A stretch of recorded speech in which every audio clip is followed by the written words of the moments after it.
Mis gallinas empezaron a desaparecer así, de la nada. Luego las cabras, pero una noche vi algo parado en el milpa.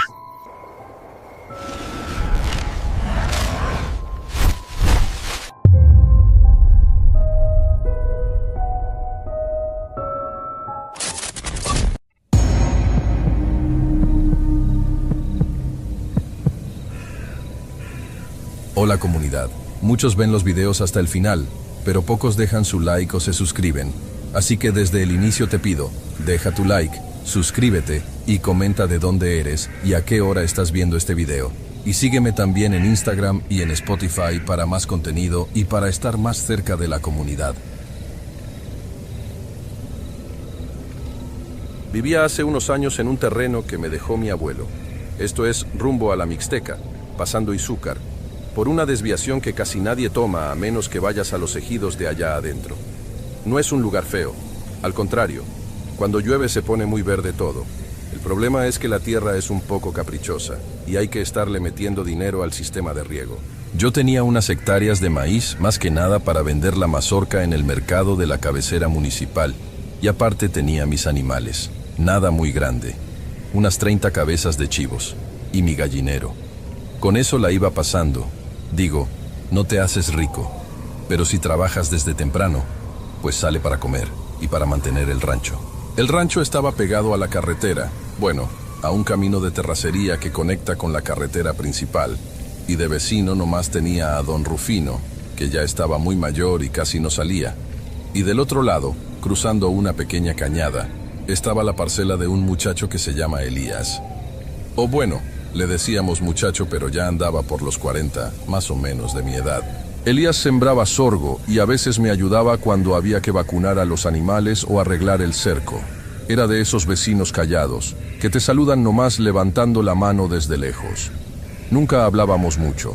A veces, si coincidíamos en la tienda de abarrotes del pueblo, que está como a 40 minutos caminando, nos tomábamos un refresco ahí sentados en los guacales, hablando de que si ya iba a llover o de que el fertilizante estaba muy caro.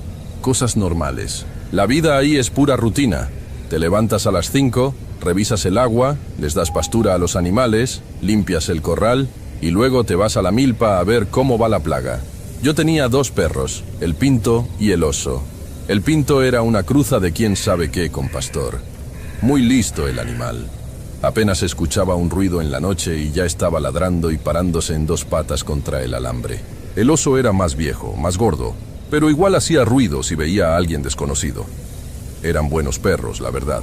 En el campo necesitas perros que te avisen, porque de repente bajan coyotes del cerro, o a veces los mismos de otros pueblos andan viendo qué se llevan si dejas las cosas mal puestas.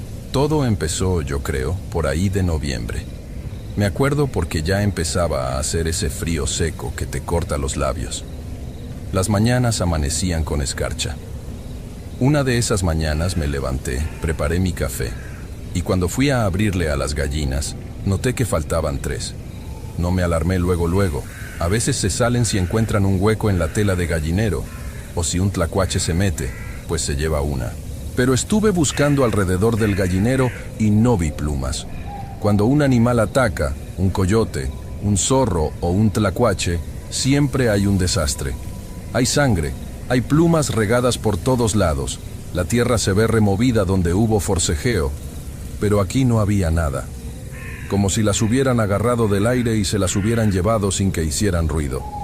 Y lo más raro es que ni el Pinto ni el Oso ladraron en toda la noche. Yo tengo el sueño ligero, y si los perros ladran, yo me despierto. Pero esa noche todo estuvo en silencio. Pensé, seguro fue alguien de pasada. Alguien con hambre que brincó el cerco, agarró a las gallinas del pescuezo para que no hicieran ruido y se fue. Me dio coraje, claro, pero pues reparé un pedacito de la malla que se veía medio flojo y ya, lo dejé pasar. A los 3 días, la cosa fue con los chivos. Fui a contar el rebaño como siempre lo hago en la mañana, mientras comen. 29. Me faltaba uno. Era un cabrito, de unos 4 meses, todavía chiquito, pero ya caminaba bien a la par de los otros. Revisé el corral. Es un corral hecho con troncos de mezquite y alambre de púas, bien macizo, de más de 1,5 metros de alto. No había por dónde se hubiera salido. Y otra vez, Cero rastro. Ni sangre, ni lana atorada en las púas, ni huellas de arrastre. Nada. Ahí sí ya me empecé a preocupar. Un chivo no te lo llevas así nomás sin que chille. Y si te lo llevas cargando, pesará sus buenos 15 o 20 kilos. No es para andar brincando cercos en la oscuridad. Fui a ver a los perros. Estaban echados abajo de la camioneta. Una Ford viejita que tengo sin llantas atrás del granero. Los llamé. Salieron arrastrando la panza, con las orejas gachas, como cuando los regañas. No querían ni caminar para el lado del corral. En la tarde fui a ver a Elías. Estaba macheteando maleza en la orilla de su terreno. Le pregunté si no había visto nada raro, si de casualidad no se le habían metido a él. Me dijo que no, que todo tranquilo, sin dejar de dar machetazos. Le comenté lo del chivo. Nomás se me quedó viendo. Se secó el sudor de la frente con la manga de la camisa y me dijo: «Está duro el tiempo, hay que ponerle un buen candado a la tranca». Me pareció una respuesta muy X, pero pues cada quien. Regresé a mi casa pensando que esa noche me iba a quedar a velar. Si alguien me estaba robando, lo iba a agarrar.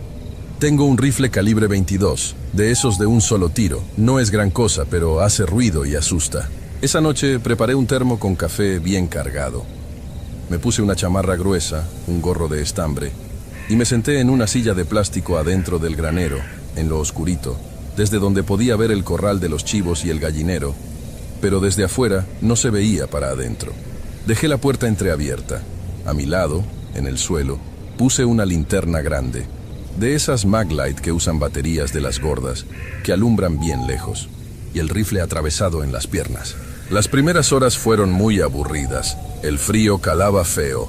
Escuchaba a los grillos, el viento moviendo las hojas del maíz en la milpa que estaba pegada atrás del corral. Ese sonido de la milpa seca es muy particular. Suena como papel arrugándose. Es un roce constante. Dieron las 12, la 1 de la mañana. Yo ya cabeceaba. Tomaba traguitos de café para no dormirme. Como a las 2:30, noté algo raro. El ambiente cambió. No es que se hiciera frío de repente ni esas cosas que dicen, sino que se hizo un silencio pesado. Los grillos dejaron de cantar. Eso pasa a veces cuando anda un animal grande cazando, un búho o un coyote, los bichos se callan. Me acomodé en la silla despacito, tratando de no hacer ruido. Entonces escuché a los perros. No estaban ladrando, estaban llorando. Un gemido bajito, agudo, lastimero, como cuando les pisas la cola sin querer, pero constante. Venía de abajo de la camioneta. Perros cobardes, pensé. Seguro es un coyote grande y le tienen miedo. Agarré la linterna con la mano izquierda y la culata del rifle con la derecha. Escuché pasos en la milpa. El roce de las hojas de maíz, pero pesado. Alguien o algo grande estaba caminando entre los surcos, acercándose al corral de los chivos. Los pasos no eran rápidos, eran lentos, como si estuviera midiendo el terreno. Crunch, crunch, rompiendo las cañas secas. El corazón me empezó a latir fuerte, la verdad.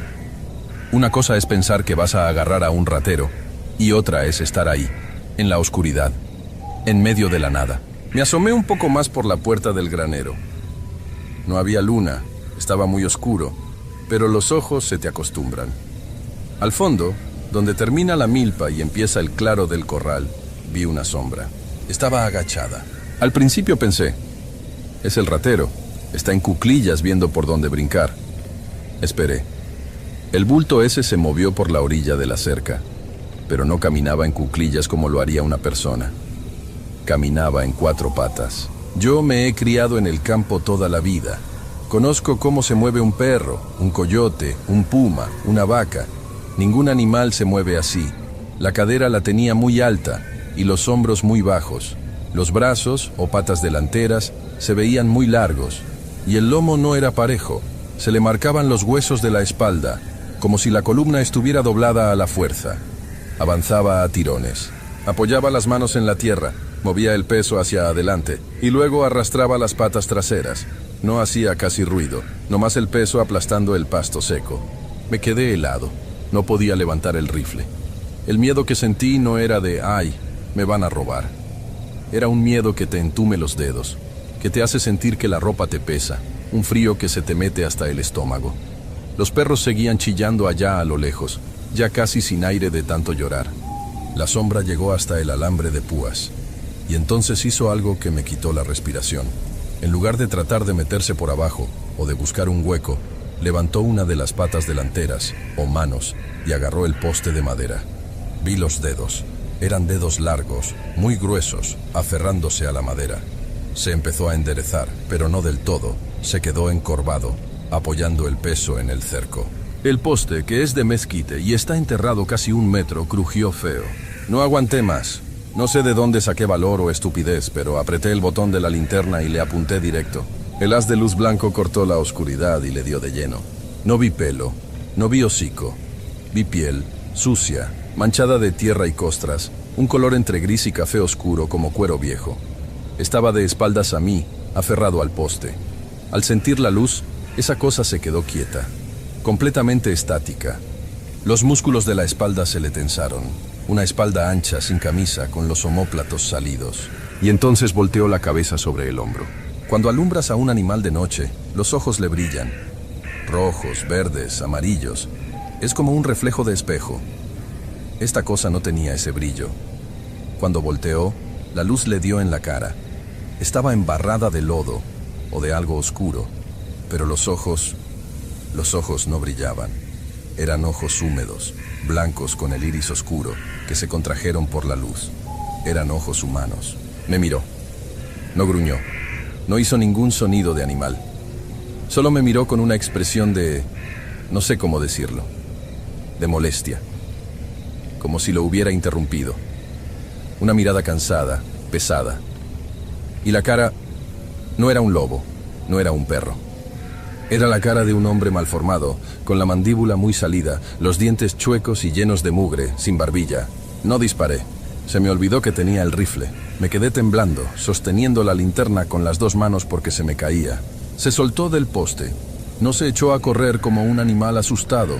Se volvió a agachar despacio, apoyó las manos en la tierra, me sostuvo la mirada 1 segundo más y luego se metió caminando hacia atrás entre la milpa, en 4 patas, arrastrando el cuerpo, perdiéndose entre las sombras de las cañas secas. Escuché el crujir de las hojas alejándose poco a poco, hasta que no se escuchó nada. Me quedé en el granero hasta que salió el sol. No me moví de la silla. Los perros dejaron de llorar como al cabo de 1 hora, pero no salieron. Cuando empezó a clarear, ya con luz de día, salí con las piernas temblando. Fui al corral de los chivos. Faltaba una hembra adulta. Esta vez sí había marcas. En la parte alta del cerco, el alambre de púas estaba vencido hacia abajo, como si le hubieran puesto un peso enorme encima para aplastarlo. El poste de mezquite donde se había agarrado esa cosa tenía marcas profundas. No rasguños de garras. Eran marcas como si alguien hubiera clavado las uñas. Uñas muy duras, astillando la madera seca. No supe qué hacer. Fui a la casa, me hice un café, pero no me pasaba nada. Tenía la garganta cerrada. Trataba de convencerme de que había sido un loco, un drogadicto que andaba por ahí, alguien enfermo. Sí, eso tenía que ser. Un vagabundo enfermo, sucio, que se estaba robando mis animales para comer. La postura rara. Seguro era por la oscuridad. Y la fuerza para llevarse a una cabra de 30 kilos en absoluto silencio. Seguro era la adrenalina. Uno intenta acomodar las cosas para no volverse loco, supongo. A media mañana agarré la camioneta. Pensé en ir al pueblo a dar parte, pero ¿qué iba a decir? Oiga, un señor en 4 patas se robó mi chivo. Me iban a tirar a loco, pero tampoco podía quedarme así. Decidí ir a ver a Elías. Si alguien andaba rondando, a lo mejor también había intentado meterse allá. Manejé el tramo corto hasta su parcela. Su casa es de bloc sin repellar. Tiene un patio de tierra con una bomba de agua manual en el centro. Cuando estacioné la camioneta, lo vi. Estaba de espaldas a mí, junto a la bomba. Se había quitado la camisa a cuadros que siempre traía y se estaba echando agua con una jícara roja de plástico. El sol le daba de lleno en la espalda. Apagué el motor y me quedé viendo por el parabrisas. Toda la espalda de Elías, desde los hombros hasta la parte baja de la cintura, estaba cubierta de marcas. No eran moretones ni raspaduras normales. Eran arañazos largos, rectos, hundidos en la piel. Al menos unas 6 o 7 líneas paralelas que le cruzaban la espalda, rojas, inflamadas, sangrando un poco. como si se hubiera arrastrado de espaldas bajo un alambre de púas que estuviera a mucha presión. Las costras apenas se le estaban haciendo, y al echarse el agua fría, los músculos de la espalda se le tensaban. Los mismos omóplatos salidos. Me bajé de la camioneta despacio, dejando la puerta abierta. La grava crujió bajo mis botas, y él volteó rápidamente. Se tapó la espalda con la camisa a cuadros que estaba en el piso. Su cara estaba pálida, sudorosa, se veía cansado, ojeroso. «¿Qué hubo, vecino?», le dije, intentando que la voz no me temblara. Me quedé a unos 5 metros de él. No quería acercarme más. «¿Qué pasó?», respondió, sin mirarme a los ojos, abotonándose la camisa deprisa, con las manos torpes. «Nada, que... vengo a ver si de casualidad no vio algo anoche. Se me volvió a meter alguien al corral. Me volaron una cabra de las grandes». Elías se quedó mirando la jícara roja que había dejado en el borde de la pileta. Pasó saliva. Vi cómo le temblaba un poco el labio inferior. No vi nada. Anoche dormí pesado». Hubo un silencio de esos que pesan, donde escuchas hasta el viento chocar contra las paredes de bloc.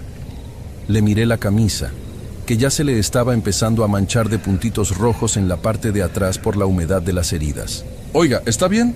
Trae toda la espalda lastimada». Él dio un paso atrás, casi tropezando con la bomba de agua. Levantó la vista y me miró a los ojos. Fue la misma mirada cansada, pesada, de la noche anterior en medio de la milpa. Un escalofrío me recorrió desde la nuca hasta los talones. «Me caí», dijo en voz baja, ronca. «Andaba cortando unas ramas allá en la cañada tempranito y me resbalé en las zarzas. Es puro raspón. Las zarzas no dejan esas marcas regulares.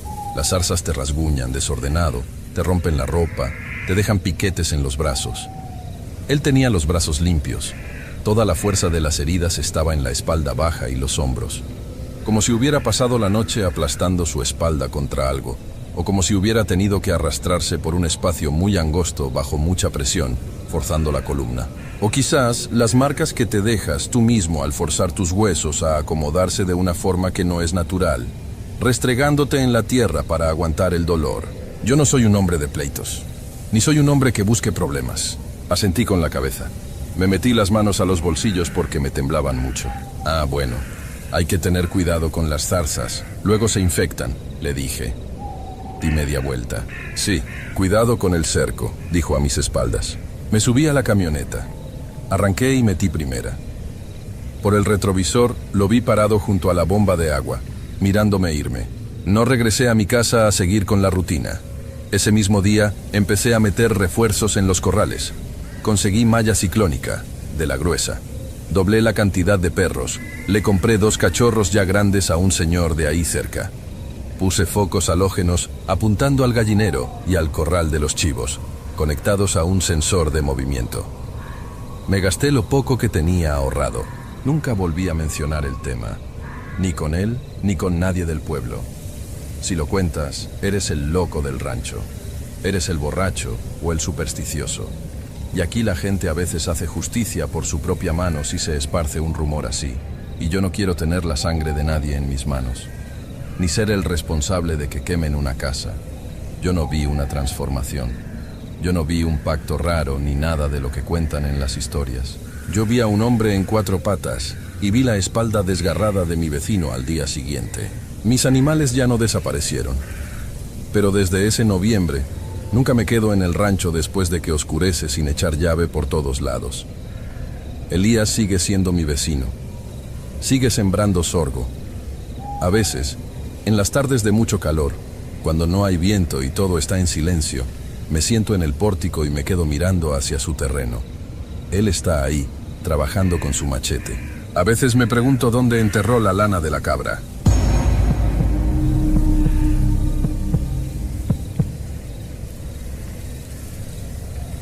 Trabajaba haciendo fletes para una casa de materiales en Miahuatlán, ahí en Oaxaca. Era un trabajo pesado, pero pues dejaba para comer y pagar la renta.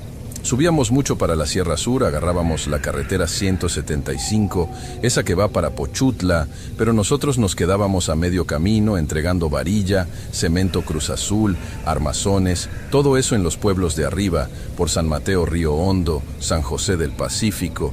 Todas esas comunidades que ya están metidas en el bosque de niebla. Conmigo trabajaba mi hermano menor, Julián. Él tenía apenas 19 años en ese entonces. Yo me lo traje de la costa, porque allá las cosas estaban muy difíciles, y mi mamá me pidió de favor que lo metiera a jalar conmigo, para que aprendiera un oficio, y no anduviera de ocioso. Rentábamos un cuarto grande que más bien era como una bodega de bloc sin repellar, ahí a las afueras de San Mateo. Estaba barato porque era el último terreno antes de que empezara el Monte Cerrado. La señora que nos rentaba, doña Cata, nos dejó tener ahí una estufita de gas y unos catres. No había barda, nomás salías por la puerta de lámina y ya tenías los pinos enfrente. Hacía un frío que calaba hasta los huesos, sobre todo desde noviembre hasta enero.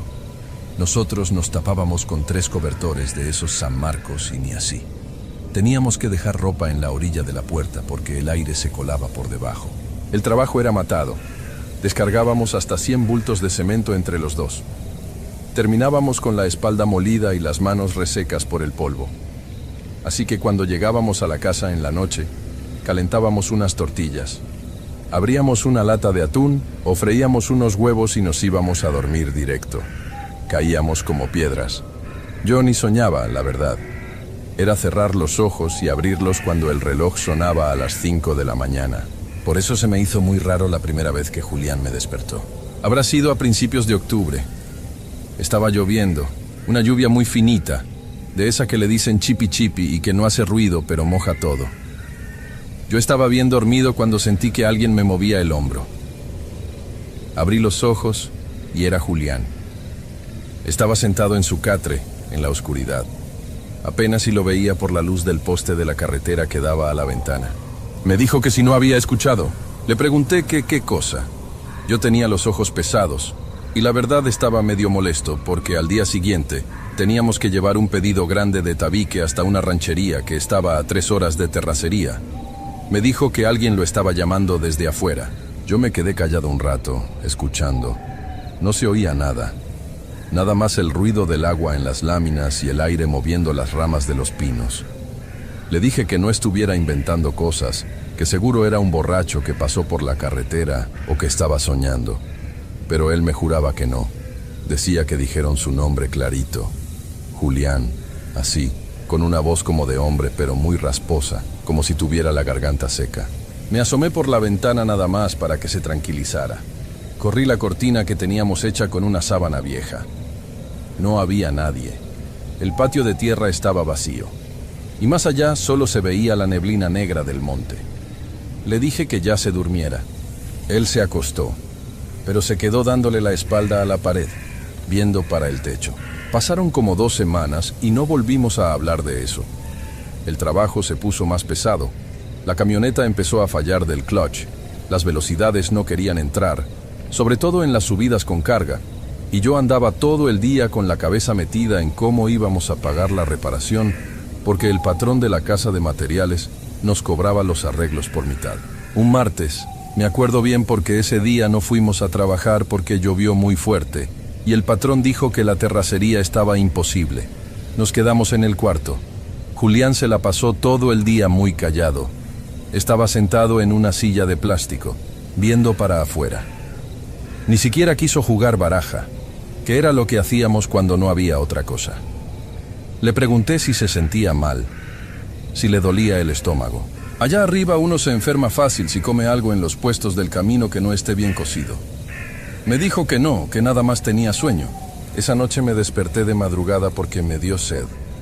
El garrafón de agua estaba en una mesita del otro lado del cuarto. Cuando me levanté, sentí un viento helado.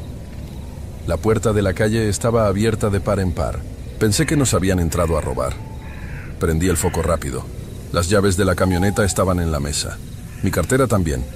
Miré para el catre de Julián y lo vi acostado, tapado hasta la cabeza con las cobijas. Cerré la puerta, le puse el pasador de metal y me acerqué a su cama. Le quité la cobija de la cara para ver si estaba bien.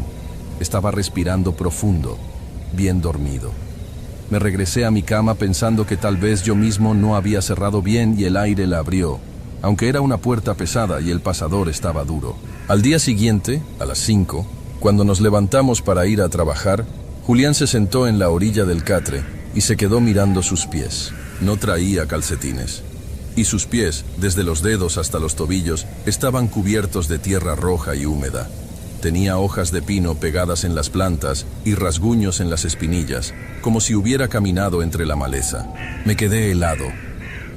Le pregunté que qué había hecho. Él se veía muy confundido. Se tocaba la tierra con las manos, y las manos también le quedaron sucias. Me dijo que no sabía, que él se había acostado normal. Lo regañé. Le dije que si andaba de sonámbulo o qué le pasaba. En mi familia nunca nadie había padecido de caminar dormido. Mi abuela decía que eso daba cuando uno tenía muchos parásitos o la sangre débil, cosas de gente de antes. Le dije que se lavara rápido en la pileta de afuera porque ya íbamos tarde. Él se talló con jabonzote y el agua salía roja de tanta tierra que traía. No dijo nada en todo el camino a Miahuatlán. Empezó a decaer muy rápido. Yo creo que en cuestión de un mes bajó como 5 kilos. Ya no podía cargar los bultos de cemento. Se quedaba arriba de la caja de la camioneta, nomás pasándome las varillas, y a veces se le caían porque no tenía fuerza. Tenía unas ojeras muy oscuras, la piel pálida, reseca. Lo llevé a la clínica del pueblo. El doctor, un pasante muy joven, lo revisó, le tomó la presión y dijo que era desnutrición y cansancio, que el trabajo pesado lo estaba acabando. Le recetó unas vitaminas en jarabe y hierro. Compré el frasco, lo puse en la mesa. Julián se tomó 2 cucharadas y nunca más lo volvió a tocar. El frasco ahí se quedó hasta que se hizo costra en la tapa. Yo empecé a notar cosas que me daban mucho coraje. Y luego ya me daban otra cosa, como desesperación. En las noches, él ya no dormía. Yo me despertaba a ratos y lo veía sentado en su cama, con los pies en el piso, mirando fijo hacia la pared que daba al monte. No hacía ruido, ni un suspiro, nomás miraba. Le hablaba. «Julián, acuéstate». No me respondía a la primera. Tenía que acercarme y tocarle el hombro. Entonces daba un brinco, como si lo sacara del agua, y me miraba con los ojos muy abiertos. «Es que no dejan de hablar», me decía. Le pregunté que quiénes, que ahí no había nadie. Estábamos a 1 kilómetro del vecino más cercano. «Están diciendo que suba por la madera, que ahí me están esperando». Me enojé con él. Le dije que se dejara de tonterías, que mañana teníamos que ir a cobrar un dinero hasta Huatulco, y que necesitaba que estuviera bien. No sé por qué reaccionaba yo así. Supongo que era porque en el fondo no quería aceptar que algo no estaba bien con él, algo que las vitaminas no iban a curar. Una tarde, veníamos de bajada por la carretera, vacíos. Eran como las 5, y la neblina ya estaba tapando todo. Apenas si se veía la línea amarilla del asfalto. Nos paramos en un comedor que está en una curva, un lugar de madera donde venden café de olla y empanadas de amarillo. Teníamos hambre porque no habíamos comido desde la mañana. Entramos y nos sentamos en una mesa de plástico. Adentro estaba calientito por el comal. La señora que atendía nos trajo los cafés. Había un señor mayor sentado en la esquina, tomando un mezcal.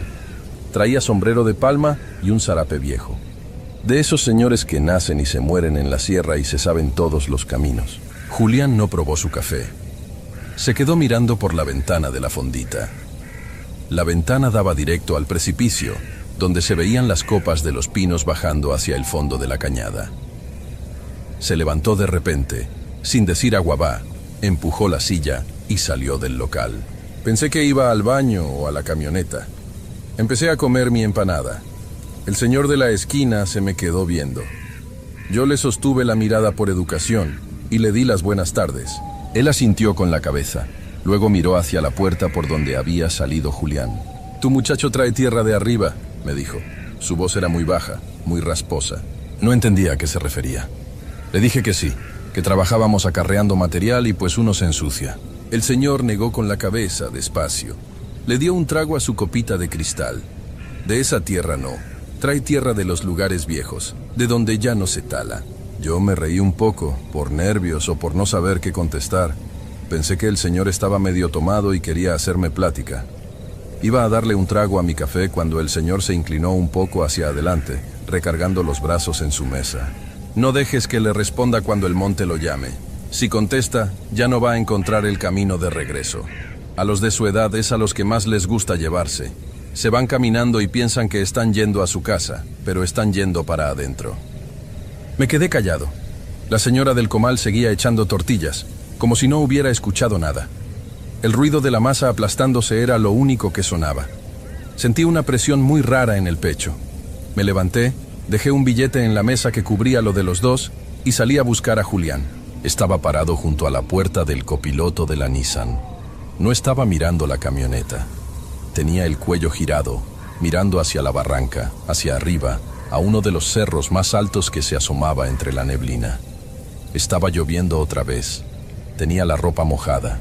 Le pegué un grito y reaccionó. Se subió a la cabina en silencio. Todo el camino a casa no le dije nada de lo que habló el viejo. Yo trataba de pensar lógicamente. Seguramente el señor nos había visto en el pueblo y sabía dónde vivíamos o algo así. La gente en los pueblos pequeños es muy fijada. No tenía por qué ser algo raro. Pero esa noche no pude dormir bien. El frío estaba peor que nunca. Yo estaba metido entre los cobertores sintiendo que el aire me cortaba la cara. Escuchaba a Julián respirar desde su cama. Cada vez que su respiración se pausaba, yo abría los ojos. No sé en qué momento me ganó el cansancio. Cerré los ojos y cuando los volví a abrir, el cuarto estaba congelado. No es una forma de decirlo. Literalmente mi aliento salía como humo espeso. Me senté en el catre de golpe. La puerta de entrada estaba abierta completamente. No había viento. Afuera, la neblina era tan densa que no se veía el cofre de la camioneta que estaba estacionada a 3 metros de la entrada. Agarré la linterna de pilas que siempre dejaba junto a mis zapatos y alumbré el catre de Julián. Estaba vacío. Las cobijas estaban tiradas en el piso de tierra. Sentí que se me subía la sangre a la cabeza. Me puse los zapatos sin amarrar las agujetas. Agarré una chamarra gruesa y salí corriendo. Le grité: «¡Julián! ¡Julián!». El sonido de mi voz no llegaba lejos. La neblina parecía tragarse el ruido. Fui a la camioneta. Pensé que a lo mejor se había metido ahí a dormir por alguna locura. Estaba vacía. Fui al baño de atrás, que era una fosa séptica con unas maderas. Nada. Alumbré el suelo. Por la humedad del chipi-chipi, el piso era puro lodo. Vi las huellas. Eran pisadas de alguien descalzo. Iban desde la puerta de la casa hacia la parte de atrás del terreno, cruzando el límite donde empezaba la maleza y los árboles de pino. No lo pensé. No me detuve a buscar ayuda porque a esa hora nadie me iba a abrir la puerta, y la casa de la dueña estaba a 20 minutos caminando por la carretera. Me metí al monte con la linterna en una mano y la otra apartando las ramas húmedas. Las huellas se marcaban claras en el lodo suelto, pero a medida que fui subiendo, el suelo se volvió una capa gruesa de hojas secas de pino y piñas caídas. Ya no había huellas. Caminé sin saber bien a dónde. Me guiaba nada más por la subida. La pendiente cada vez era más inclinada. Tuve que empezar a agarrarme de los troncos para no resbalarme. Me caí un par de veces y me raspé las rodillas. Cada cierto tiempo me paraba y le gritaba: «¡Julián, chingado, contéstame!». No sé por qué usaba malas palabras en mi mente, pero en voz alta trataba de no sonar tan enojado, más bien desesperado. Lo único que me respondía era el ruido de las gotas cayendo de las hojas altas hacia las bajas. El silencio de ese bosque de noche es algo que te aprieta los oídos. No hay grillos. No hay pájaros nocturnos. Es un silencio muerto. Habré caminado como unas 2 o 3 horas. Ya me dolían las piernas y no sentía las manos por el frío. El cielo empezó a ponerse un poco más claro, un gris oscuro que anunciaba que ya iba a amanecer. Llegué a una zona donde los árboles se abrían. Era un camino maderero abandonado. Uno de esos surcos anchos que dejan los tractores cuando bajan los troncos gruesos, pero este ya estaba cubierto de pasto y hierbas. Se veía que llevaba años sin usarse. Ahí volví a ver las huellas en una parte de tierra blanda. Seguían el camino hacia arriba.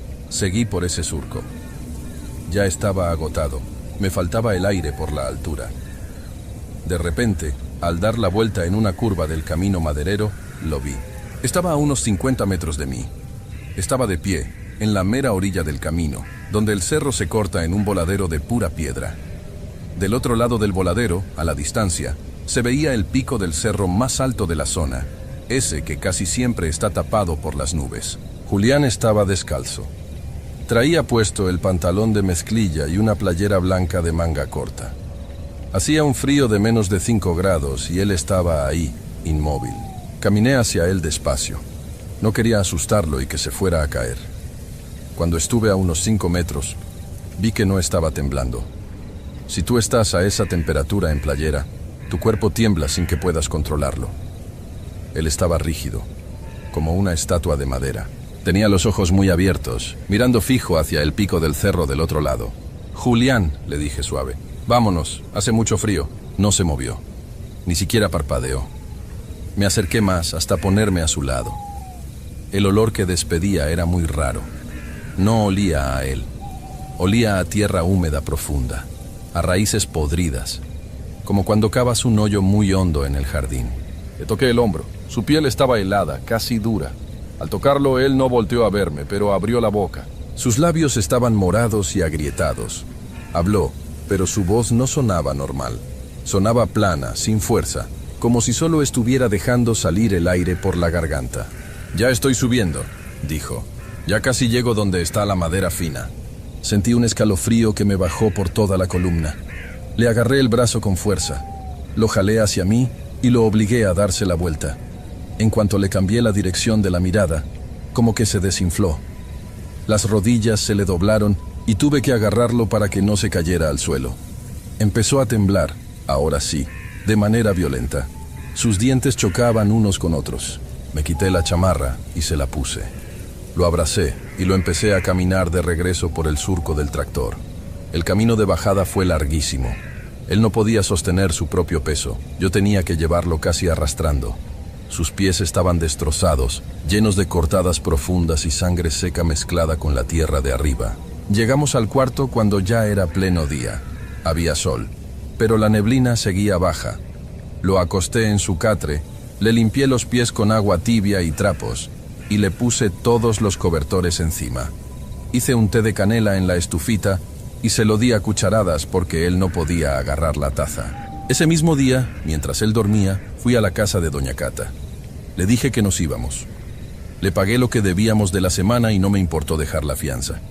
Fui a la casa de materiales en Miahuatlán, entregué las llaves de la Nissan al patrón. Le dije que a mi hermano le había dado una fiebre muy fuerte y que nos teníamos que regresar a la costa porque ahí no había buen médico. Me pagó los días trabajados y no me hizo muchas preguntas. Agarramos nuestras mochilas y nos subimos a un autobús de segunda clase esa misma tarde. Cuando el camión empezó a bajar de la sierra y el paisaje de pinos cambió por matorrales y calor, sentí que podía respirar otra vez. Julián durmió casi todo el camino. De eso ya tiene como 3 años. Nos vinimos a vivir para el lado de Tehuacán, en Puebla. Todo por acá es plano, puro cactus y tierra seca. Es un lugar caliente. Conseguí trabajo en una distribuidora de abarrotes y él empezó de chalán en una panadería grande. Se recuperó del peso. Ya no se ve pálido ni tiene ojeras. El trabajo en los hornos le hace bien.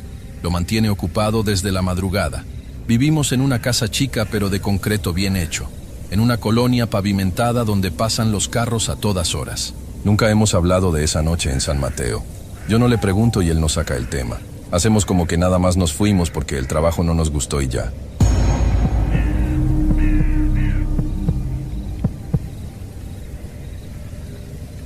Yo nací ahí, así que para mí era lo más normal del mundo.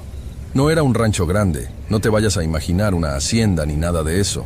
Era una casa de adobe, un corral grande donde mi papá tenía unas cuantas vacas y tierras para sembrar maíz y frijol, lo de siempre. En ese entonces, te hablo de hace ya bastantes años, yo tendría unos 20 o 21 años. Me había quedado a ayudarle a mi papá porque mi hermano el mayor ya se había ido a Estados Unidos a buscarle, y pues alguien tenía que echar la mano con la siembra y los animales. Mi hermana mayor, la Rosa, se había ido a vivir a Puerto Vallarta, a trabajar en un hotel de recamarera. La cosa es que la Rosa tuvo problemas con su esposo.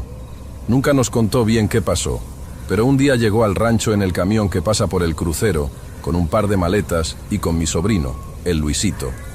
El niño tenía apenas sus 4 años. Era un niño muy quieto, no daba mucha lata. Mi hermana habló con mi mamá a puerta cerrada en la cocina. Lloraron. Y al final la Rosa se regresó a Vallarta a seguir trabajando porque no podía cuidarlo allá con los horarios que traía. Nos dejó al Luisito por un tiempo en lo que ella se acomodaba y rentaba un cuartito mejor. Tener un niño chiquito en el rancho otra vez le dio como mucha vida a la casa. Mi mamá se la pasaba haciéndole tortillas de harina, y mi papá hasta le hizo un caballito de madera con unos troncos que sobraron de la cerca. Yo andaba todo el día ocupado, desde las 5 de la mañana que me levantaba a darle pastura a las vacas, hasta la tarde que me ponía a arreglar el cerco o a limpiar la herramienta. Así que el niño andaba suelto casi todo el día. En un rancho así no hay peligro de carros ni de gente mala, estás en medio de la nada. El único cuidado que teníamos era que no se fuera a acercar al pozo de agua o que no lo fuera a patear un animal. Atrás de la casa teníamos una construcción vieja. Nosotros le decíamos la bodega. Antes, en tiempo de mi abuelo, creo que ahí guardaban mazorcas, pero el techo de lámina de cartón se había vencido de un lado con una tormenta y ya casi no se usaba para nada bueno. Nomás íbamos aventando ahí lo que no servía. Llantas viejas de tractor, rollos de alambre oxidado, botes de pintura secos, un arado que ya ni dientes tenía. Esa parte del terreno siempre estaba a la sombra por un árbol de mezquite muy grande que creció ladeado, casi recargándose en la pared de la bodega. Por lo mismo de la sombra, ahí siempre estaba fresco. Y como la manguera que iba del tinaco a los bebederos pasaba por ahí y tenía una fuguita, la tierra en esa esquina de atrás siempre estaba húmeda. El Luisito agarró la costumbre de irse a jugar ahí. Yo lo veía desde el corral. Se llevaba unos carritos de plástico descoloridos que le había comprado mi mamá en el mercado del pueblo y se sentaba en la tierra suelta a hacer caminitos. A mí no me parecía mal, porque como te digo, el sol de mediodía ahí pega con ganas, y esa parte atrás de la bodega era el lugar más fresco de todo el terreno. Pero haz de cuenta que empezó a quedarse ahí mucho tiempo. Al principio era 1 hora en lo que mi mamá hacía la comida, pero luego ya no quería estar en el patio grande. Nomás desayunaba, agarraba sus carritos y se iba a la parte de atrás, donde apenas y lo alcanzábamos a ver si nos asomábamos por un lado de la pared. Yo me di cuenta primero porque una tarde yo andaba engrasando la cadena de la desgranadora cerca de ahí, y lo escuché platicando. No hablaba como cuando los niños hacen los ruidos de los carros. Ya ves que le hacen brrr y chocan las cosas. No.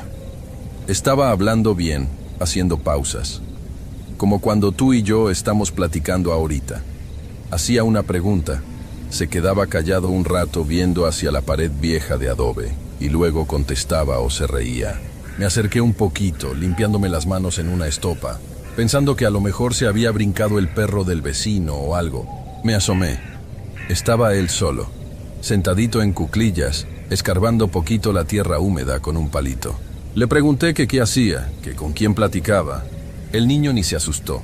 Volteó a verme, se limpió la nariz con el dorso de la manita y me dijo, así nomás, con el señor. Yo volteé para todos lados. Te juro que lo primero que pensé es que algún trabajador de los ranchos de arriba se había metido a pedir agua o algo y estaba ahí escondido. Me dio coraje, la verdad, porque no me gusta que gente de fuera ande rondando la casa, y menos platicando con el niño. Caminé hasta el fondo, le di la vuelta al mezquite, revisé adentro de la bodega entre los fierros viejos. Nada, ni una pisada diferente, ni un ruido. Pura gallina escarbando lejos. Le dije, aquí no hay nadie, Luisito. Vente ya pa' dentro que ya mero está la comida. Él se levantó, sacudió sus pantaloncitos y antes de caminar hacia mí, volteó hacia la esquina más oscura, donde la tierra estaba bien mojada por la fuga, y movió la mano, despidiéndose. Al rato vengo, dijo. Yo sentí como algo raro en el estómago, pero rápido uno mismo se dice que son cosas de niños. Uno de chamaco inventa amigos invisibles, ¿no? Yo me acuerdo que de niño hablaba con un amigo imaginario. Así que no le di mucha importancia en ese momento. Lo agarré de la mano y nos fuimos a comer. En la mesa, mi mamá le sirvió su caldito de pollo y le preguntó que qué tanto hacía allá atrás que ni hambre le daba. El Luisito agarró su cuchara y dijo, estaba platicando con el señor, pero ya se tenía que acostar. Mi papá, que estaba tomando agua de su vaso de aluminio, nomás se le quedó viendo. ¿Cuál señor, mijo? Aquí nomás somos puros conocidos. No ande inventando cosas. Luego su abuela se asusta. Sí, dijo el niño bien serio, con esa inocencia que tienen que ni parece que están mintiendo. El señor que huele a tierra mojada. Él vive ahí en la sombra. Mi mamá se rió bajito, pensando que era una ocurrencia. Ay, este niño. Ha de ser que como ahí siempre está húmedo, por eso dice. Ándele, cómaselo todo que se le enfría. La cosa quedó ahí. Unos días pasaron sin que yo pusiera mucha atención. Andábamos en tiempo de cortar el rastrojo y andaba uno bien cansado. Llegaba en la tarde nomás a echarme un baño a jicarazos con agua fría y a dormir. Pero el Luisito seguía con su rutina. Todo el día atrás de la bodega. Una mañana mi mamá me habló temprano antes de que yo me fuera al potrero. Estaba cambiando al niño en su cuarto. «Oye», me dijo bajando la voz para que mi papá no escuchara, porque mi papá era muy de no preocuparse por nada. «Mírale los bracitos al niño». Me asomé. El Luisito estaba en camiseta de tirantes. En la parte de arriba de los dos brazos, arribita del codo, tenía unos moretones. Pero no eran moretones de cuando te caes y te raspas. ¿Cómo te explico? Eran redondos, pequeños. De un lado del brazo tenía una manchita más grande y del otro lado 3 manchitas redondas, en los dos brazos igual. Como si alguien lo hubiera agarrado de los brazos para levantarlo en peso, o para detenerlo muy fuerte. Yo me le quedé viendo a mi mamá. Ella traía una cara de preocupación que no le podía ocultar. «¿Se cayó ayer que andaba contigo en el tractor?», me preguntó. «No, mamá, yo ni lo subí al tractor ayer. Todo el día anduvo aquí en la casa. Me hinqué para quedar a la altura del niño». «¿Qué te pasó ahí, chaparro? ¿Te pegaste con la puerta o qué?». El niño miró sus brazos como si no le importaran. «No», dijo. «Es que ayer me iba a resbalar en el lodo y el señor me agarró para que no me ensuciara la ropa. Dice que si me ensucio mi mamá me va a regañar». Yo sentí un frío bien feo que me subió por las piernas hasta la nuca. No era miedo de fantasmas ni nada de eso en ese momento. Era un miedo real. Un miedo de que hubiera alguien metiéndose al terreno, alguien de carne y hueso, algún enfermo escondido que estuviera tocando a mi sobrino. Salí de la casa hecho un coraje. Agarré un machete que siempre teníamos ahí recargado en la entrada y me fui caminando rápido para atrás de la bodega. Iba dispuesto a encontrar a quien fuera. Busqué por todos lados. Me metí entre el matorral que da para el cerro. Revisé cada rincón de la bodega vieja. Moví las llantas. Busqué huellas en la tierra. Nada. La tierra húmeda de atrás de la bodega estaba completamente lisa, nomás con las huellitas chiquitas de los zapatos del Luisito. Ni una pisada de bota, ni de guarache, ni de nada grande. Nadie había estado ahí. A menos que volara, no había forma de que alguien se parara ahí sin dejar huella en ese lodo. Me quedé parado un buen rato, viendo la esquina húmeda bajo el mezquite, y ahí me di cuenta de algo: el olor. Sí olía a tierra mojada, pero no el olor normal de cuando riegas o de cuando llueve. Ese olor del que te hablo es fresco, te limpia los pulmones. Este olor era distinto, olía a tierra removida, como cuando haces un pozo profundo y sacas la tierra de muy abajo, esa que está fría y como estancada, que huele medio a raíz vieja, medio a humedad encerrada. Un olor pesadísimo. Me regresé a la casa y no le dije nada a mi mamá para no asustarla. Nomás le dije que seguro el niño se había atorado tratando de trepar por la cerca de alambre viejo y que se había lastimado solo. Ella le puso pomada de árnica y le dijo que ya no fuera a jugar ahí. Pero los niños son tercos. Como a los 3 días, llovió. Fue una de esas tormentas eléctricas que se dejan venir en agosto, que se pone el cielo negro en la tarde y cae el agua a cántaros. Estábamos todos en la cocina tomando café, esperando a que pasara el temporal. El Luisito estaba sentado en un banquito de madera cerca de la estufa, viendo por la ventana hacia el patio. De repente, de la nada, sin voltear a vernos, dijo: «Pobrecito señor, se le está metiendo toda el agua en su casa». Mi papá, que estaba platicando de los precios del becerro, se calló. Volteó a ver al niño. «¿Cuál señor, Luisito?» «Ya vas a empezar con tus mentiras», le dijo mi papá, ya medio enojado. «El que vive bajo el árbol», contestó el niño bien tranquilo, todavía viendo por la ventana. «Dice que tiene mucho frío, que por qué le quitaron su cobija de lana gruesa, que él traía su cobija cuando lo durmieron y alguien se la robó antes de echarle la tierra encima». El silencio que se hizo en esa cocina no se me va a olvidar nunca. Solo se escuchaba la lluvia golpeando durísimo contra la lámina del techo. Mi mamá soltó el vaso que traía en la mano y se quedó persignándose chiquito, abajo en el pecho. Mi papá se levantó de la silla.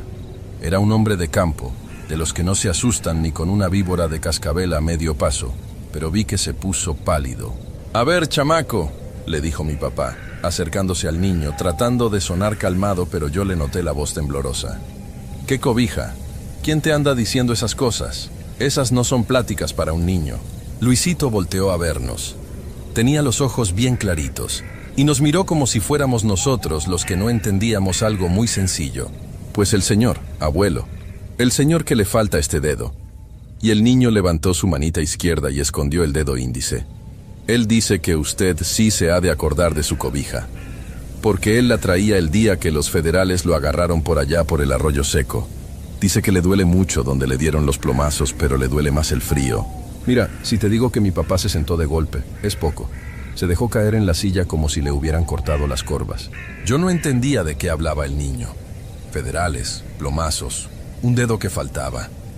Para mí eran puras palabras revueltas que a lo mejor escuchó en la radio o en alguna novela de las que escuchaba mi mamá, aunque nosotros casi ni prendíamos el radio por no gastar pilas. «¿Qué dice, apá?», le pregunté a mi papá, porque lo vi que se quedó viendo al piso, con las manos apoyadas en las rodillas, respirando pesado. Mi papá no me contestó rápido, tardó como 2 minutos en hablar, y cuando habló no nos miró a nosotros, miró hacia la ventana, hacia donde estaba lloviendo. «Mi abuelo», empezó a decir mi papá, despacito. «O sea, tu bisabuelo. En tiempo de la rebelión cristera, él andaba escondiendo gente. Aquí en esta zona se puso bien feo. Los del gobierno pasaban quemando casas y fusilando al que trajera medallas o al que no los quisiera ayudar». Mi papá se tragó saliva. «Mi abuelo me contaba cuando yo era niño de un compadre de él. Don Regino le decían. Un señor de por aquí cerca que trabajaba haciendo carbón. A ese don Regino le faltaba el dedo de apuntar. Se lo voló de joven con un machete cortando leña. Un día, a don Regino lo agarraron los soldados bajando del cerro. Lo dejaron malherido en el arroyo. Mi abuelo y otros señores lo encontraron en la noche, ya casi muerto. Lo trajeron para acá, escondido en una carreta abajo de pastura, para que no lo vieran. Pero no aguantó, se les murió aquí mismo en la casa». Mi mamá estaba llorando en silencio en la esquina de la cocina, apretando su mandil con las manos. Yo sentía la garganta seca. ¿Y qué hicieron con él, apá?» «No podían llevarlo al panteón», dijo mi papá. «Si el gobierno se daba cuenta de que estaban enterrando a un rebelde, los mataban a todos, a toda la familia. Mi abuelo me dijo que lo tuvieron que enterrar aquí mismo en el rancho, de madrugada, en secreto, y que nunca se le pusiera cruz ni se dijera nada, por miedo a que los denunciaran». Volteé a ver a Luisito. El niño estaba jugando con la orillita de la mesa, como si no estuviera escuchando nada, como si no acabara de decirnos algo que era imposible que él supiera. «¿Dónde lo enterraron, apá?», le pregunté, aunque yo creo que en el fondo ya sabía la respuesta. «Atrás de donde ahora está la bodega», dijo mi papá. «Mi abuelo sembró un mezquite tierno arribita, para que las raíces apretaran la tierra y no se notara que ahí habían escarbado. Me dijo que lo enterraron envuelto en su cobija de lana de chiconcuac». Nadie dijo nada por un rato, solo la lluvia. Luisito, sin soltar la orilla de la mesa, levantó la vista. «El señor dice que no fue el abuelo, que fue el otro señor que le ayudó a enterrarlo el que le quitó la cobija antes de echarle la tierra. Por eso tiene frío». Se me erizó la piel, toda, desde los pies hasta la cabeza. No fue un susto de brinco, no. Fue una sensación de pesadez tremenda, como si el aire de la cocina de repente se hubiera vuelto de lodo. Sentí que no podía respirar bien. Esa noche nadie durmió bien. Mi mamá se llevó a Luisito a dormir con ella y mi papá. Yo me quedé en mi cuarto, que daba la ventana para el lado de la bodega. Toda la noche estuve escuchando cómo la lluvia caía sobre la lámina, y te juro, por lo que más quieras, que en un momento de la madrugada, cuando ya la lluvia era nomás un chipi chipi delgadito, escuché a alguien toser. Una tos seca, profunda, ahogada, que venía de afuera, desde atrás de la bodega.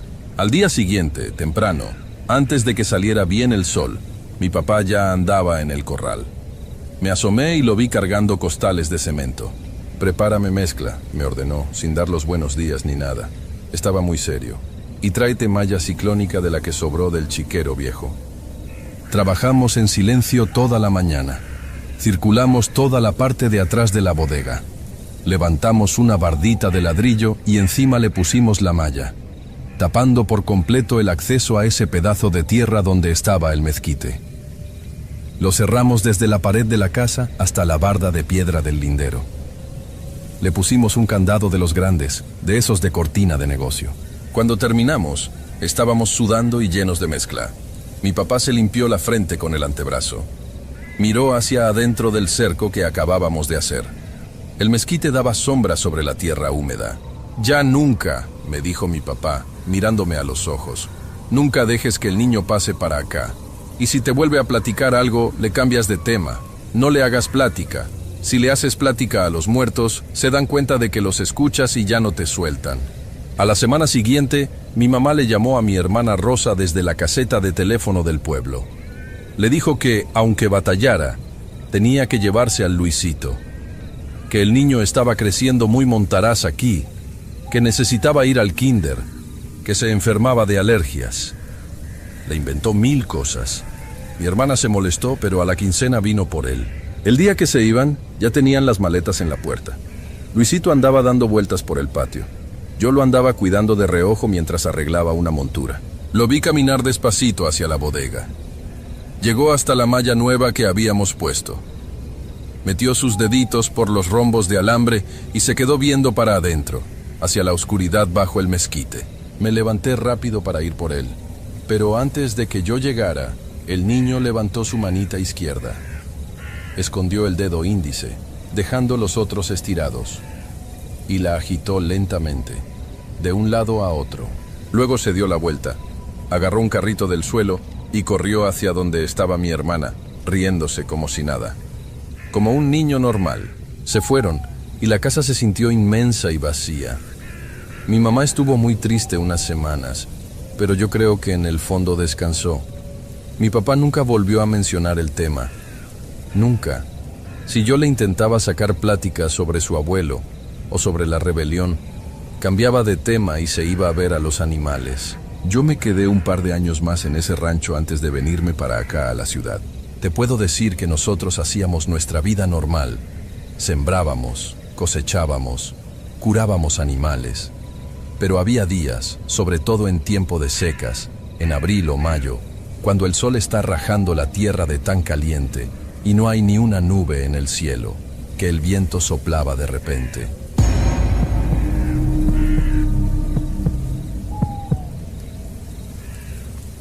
Yo trabajaba en ese entonces para una empresa que vendía sistemas de riego por goteo, pivotes centrales, todo lo que ocupan los ranchos grandes para mantener las siembras cuando la lluvia no ayuda. La oficina principal estaba en Aguascalientes, pero a mí me traían de arriba para abajo, sobre todo en la zona de Zacatecas. Era buen trabajo, pagaban bien, y pues a mí siempre me ha gustado andar en carretera. Me daban una camioneta Nissan de las estaquitas, de esas blancas que aguantan todo, y me mandaban con herramienta y los manuales para calibrar las bombas o revisar por qué los aspersores no estaban dando la presión. Ese año nos cayó un contrato grande con un productor de ajo y cebolla que tenía unas tierras por el rumbo de Jerez.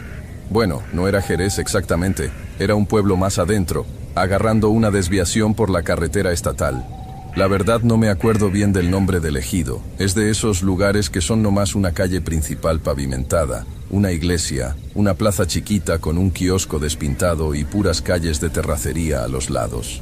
Como el trabajo iba a durar unas 3 semanas, y la verdad manejar todos los días desde Zacatecas capital o desde Jerez era una pérdida de tiempo y mucha gasolina, el ingeniero encargado me dijo que me quedara a dormir ahí cerca. Habló con un conocido suyo del pueblo. Un señor ya grande, don Elías, que tenía una casa desocupada casi a la salida, rumbo a los campos. La casa no era la gran cosa. Era de bloque de cemento, techo de lámina en una parte y colado en otra. Tenía una salita vacía, un baño con calentador de leña de esos que tienes que prender media hora antes de meterte, y un cuarto con una cama matrimonial que rechinaba con nomás mirarla. Pero pues, para mí estaba bien. Llegaba cansado, lleno de tierra, me bañaba como podía y me dormía. Los primeros días fueron normales. Me levantaba a las 5:30, me preparaba un café en una parrilla eléctrica que llevaba, y me iba a la camioneta para estar en los campos a las 6, apenas clareando. Allá me topaba con los peones, revisábamos los manómetros, cambiábamos válvulas. El sol allá arriba pega distinto. Es un calor seco, que te cuartea los labios, pero en la sombra hasta hace frío. Así es el clima por esos rumbos. A las 4 de la tarde ya íbamos terminando. Yo pasaba a una fondita que estaba cerca de la plaza a comer algo. Casi siempre un guisado de puerco o unos huevos con machaca. Y ya me iba a la casa a descansar. Me di cuenta rápido de una cosa del pueblo. A las 8 de la noche ya no había nadie afuera. Pero nadie. Ni los perros andaban en la calle. Yo estoy acostumbrado a los pueblos. Uno sabe que la gente se duerme temprano porque madruga para el campo. Pero aquí era distinto. Era un silencio pesado. A veces yo salía al patio de la casa a fumarme un cigarro antes de dormir, y no se escuchaba ni una radio a lo lejos, ni el ruido de un motor, nada. Nomás el viento que soplaba levantando el polvo. Yo pensaba que a lo mejor era por la inseguridad. Ya ven cómo están las cosas en las carreteras. La gente prefiere no arriesgarse y se encierra temprano. Tenía lógica. Fue el martes de la segunda semana cuando escuché los golpes por primera vez. Yo tengo el sueño pesado, de verdad. Puedo dormir con la luz prendida o con ruido. Pero ese día me desperté con sed. Me levanté, fui a la cocina a buscar una botella de agua que tenía en la mesa. Estaba oscuro. Nomás entraba un poco de luz por la ventana de la sala que daba a la calle. Me tomé el agua y me quedé ahí parado un rato, pensando en las refacciones que tenía que pedir al día siguiente. Miré el reloj de mi celular. Eran las 2:30 de la mañana, un poquito más, tal vez 2:35. Y entonces tocaron la puerta. Fueron 3 golpes, secos, claros. Toc, toc, toc. No fueron fuertes como si alguien estuviera desesperado, ni despacio como si alguien tuviera miedo. Fueron 3 golpes con los nudillos, muy precisos. Me quedé callado. No me asusté, la verdad. Lo primero que pensé fue que a lo mejor al dueño del campo le había pasado algo con el equipo, o que don Elías necesitaba algo. Pero a las 2:30 de la mañana, se me hizo muy raro. Caminé hacia la puerta de entrada. Es una puerta de madera, ya algo vieja, que se inflaba con la humedad y costaba trabajo abrir. Iba a preguntar quién era, pero me detuve. No sé por qué. Fue instinto. Me quedé parado a medio metro de la puerta, esperando. Hubo una pausa, yo creo que de unos 10 o 15 segundos. Todo estaba en silencio. ¡Y otra vez! Toc, toc, toc. Mismos golpes, mismo ritmo. ¿Quién?, pregunté. No grité, hablé normal. Nadie me contestó. Pensé que a lo mejor era algún borracho que se había equivocado de casa. Me acerqué, quité el seguro de metal e hice la puerta un poco hacia atrás. Nomás la abrí unos 15 centímetros, lo suficiente para asomarme. No había nadie. El foco de la calle estaba fundido, pero la luna iluminaba bastante bien el camino de tierra frente a la casa. No había nadie caminando a lo lejos, no había sombras, no se escuchaban pasos alejándose.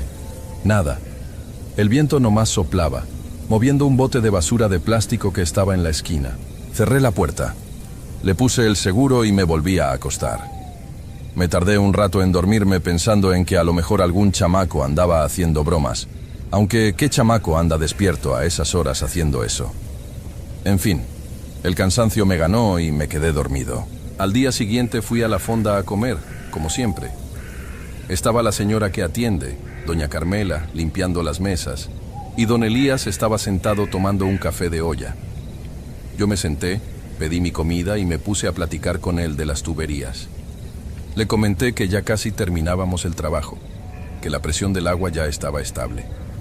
Él me escuchaba y asentía con la cabeza. Y de repente, sin darle mucha importancia, le dije: «Oiga, don Elías, aquí los muchachos acostumbran a andar de bromistas en la madrugada». Él dejó su taza en la mesa despacio. No me miró al principio. Doña Carmela, que estaba limpiando la mesa de al lado, se detuvo. Yo vi de reojo cómo el trapo se quedó quieto en sus manos. «¿Por qué pregunta, muchacho?», me dijo don Elías, viéndome ya fijamente.